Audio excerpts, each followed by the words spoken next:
nostra campionessa che vedo arrivare qui dello Young Village. Iniziamo a scaldare le mani, ragazzi, la numero 2 del mondo qui alla Young Village sul campo numero 15, Elena Rybakina. Un applauso fortissimo. E un'altra palla, l'ultima. C'è tensione in campo, un po' di paura. Vai.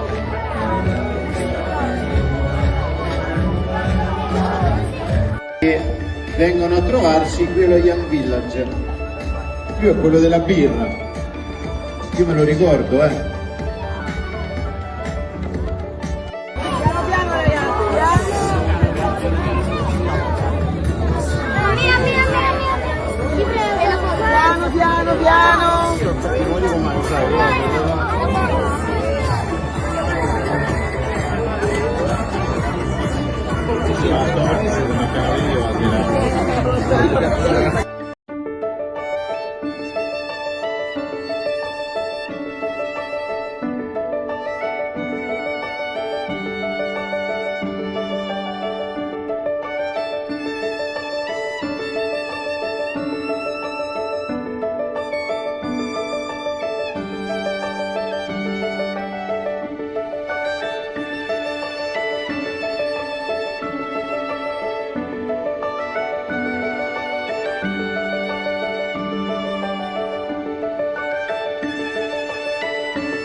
Welcome back to Rome. You're a former champion here. It's been a happy hunting ground for you over the years. And what does Rome mean to you as a tournament and a city?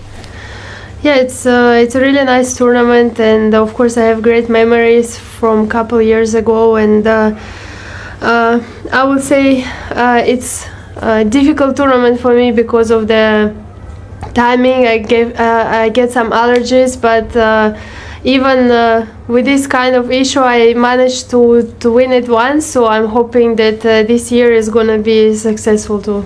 And there's a lot of history about the city and the grounds as well. Does it feel a little bit more unique than other tournaments because of that history? It is. The site is beautiful, especially the court with the statues, and just overall I feel like this tournament with a lot of history and a lot of people always coming to watch, so it's really nice atmosphere, and I love playing here and coming back. And you had a great start on clay with the Stuttgart title. Madrid, not as you probably hoped, but did that give you a little bit more, say, prep time ahead of Rome? Definitely, all the matches which I played on clay, it's only good for my preparation for bigger events like here and of course Paris. So I think it was a lot of tough battles, very long matches, which is great, and yeah, I'm just hoping that this tournament I can play well and stay as long as possible. And in the last 12 months you have soared. Your game has reached new levels and you're number 2 in the world. You're looking at number 1, and what differences have you made to your game in terms of consistency?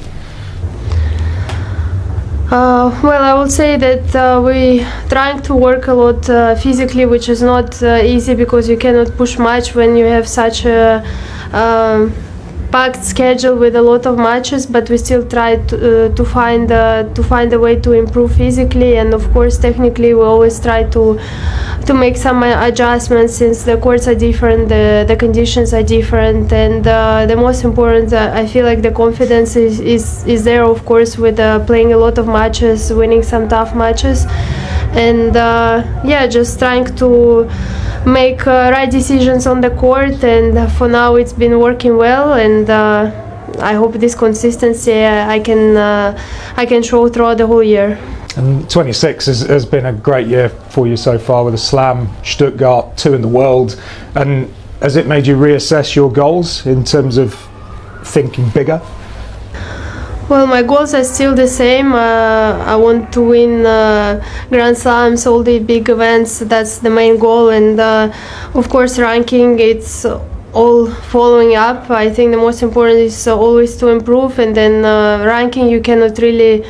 It doesn't depend only on you. So you're just focusing on improving and trying to do well on these big tournaments. And for now, as I say, it's been working, and I'm glad with all the work we are doing with the team. And yeah, looking forward to play here and start. Awesome. Thank you very much, Thank Elena. you. Appreciate it. You're gonna ask questions? There is no. I'll have to mention. We're gonna give it like a minute. Okay.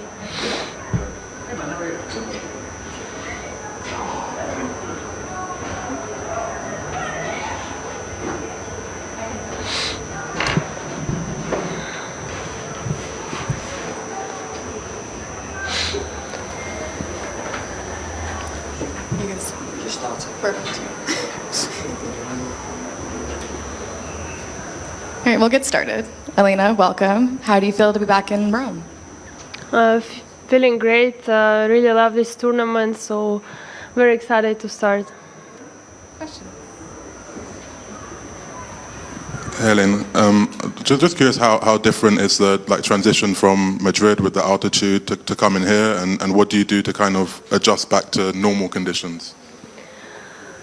Yeah, the difference is big. The ball is not flying as much here, and I feel like the court's a little bit soft, so the balls are becoming heavier, and you really need to be always behind the ball and try to hit with all your body. And the conditions are different, but I had time to practice, and I still have a couple more days, and for now it's been okay, I would say.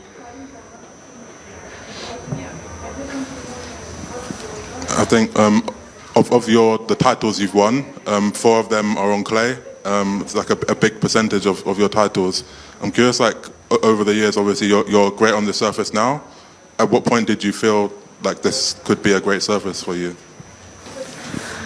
I always thought that actually hard court is best surface for me. Then of course on the grass when I started to play, and my coach convinced me that actually this is the best surface for you, because in the beginning as a junior coming to professional you never play on grass, and after I started to feel comfortable on the grass, and then I think the statistics and matches I played on grass is a big difference compared to all the other surfaces. And on clay, I would say I also didn't have much confidence because I didn't play as much on clay even as a junior. And then I think my first actually WTA tournament was clay, and then after that I said okay, I can play on all the surfaces. Of course clay and grass is a very short season for us, but with the right preparation you still can play really well on all of them, even if clay for me is a little bit too slow and I prefer a faster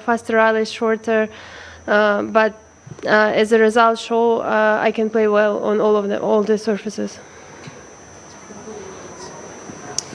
Hello, Elena. Arina Sabalenka was here earlier and said that she thinks at some point players will boycott a Grand Slam over the demands for greater revenue share at the Grand Slams. I wonder, do you think that you yourself would do that, or can you see the players one day boycotting a slam to get what they want? Well, it's a tough question because we had so many things in the past where players could come together and boycott, but it never happened. And I honestly don't know. If the majority will say we are boycotting, we are not playing, then of course I'm up for it. It's not an issue, but I feel like the improvement we need to have, it's not only on the Grand Slams, and it's not only about raising the prize money. A lot of people not aware, but that there is taxes which are big. You even make more prize money, but you giving it all to the taxes, so it's a different topic. And it's tough to say about boycotting. As I said, many years we had different issues. For now, not once players really came together and did any changes. Have you been interested in this particular subject though of the prize money? Like, have you participated in it, or No, are you I'm not participating, and no one came to me to talk about it. Not from the WTA, not from the player councils, not other players. So it's not on my mind at all. On a different subject, I've been asking players about the smash, like the overhead, and some of them say that they think it's an easy shot that they should make 10 times out of 10, and others think it's a really challenging shot and complicated. I'm curious, you obviously, for me, the best server in the game. How do you feel about the smash? And yeah. I would say that all the shots which look like from the side that they're easiest, they are the most hardest one, because the balls which are without any speed, even the balls on top, you think that okay, it's so easy to put it away, but in the end of the day it's the most difficult shot, because you need to create the speed, you need to come to the ball correctly. It's not the same as the ball is coming with some speed and you're just putting the racket back. So I would say that all these shots which look like from the side they're easy, they are actually not. Hello, Elena. I want to know, how do you feel physically right now? Because obviously you had a great year so far and you're chasing the #1 ranking, but you played many tournaments and some of them are three sets matches. So how do you feel so far physically? Well, I could say that I wish I would feel better, because last week I would say I was struggling a lot with the allergies. Now it's getting better, but we are trying with the team. We are adjusting all our practices, and we need to really see day by day how I feel. And some days are better, some days are worse. The day when it's rain for me is the best right now, and we wanted to do much more physically to prepare for this tournament. I think we did a good job, but of course there is a lot to always improve and do even better. Hi. Rome is home to one of the most iconic courts with the Pietrangeli. I was wondering, what do you think about it? Have you? Sorry, I haven't checked, but have you played on it, and how does it feel? Yeah, I played on Pietrangeli, and it's an amazing court with beautiful statues around, and it's amazing, I think, to watch for the fans and just walk around here. It's really nice, and I really enjoyed when I played on that court. Thanks, everyone. Thank you. Thanks.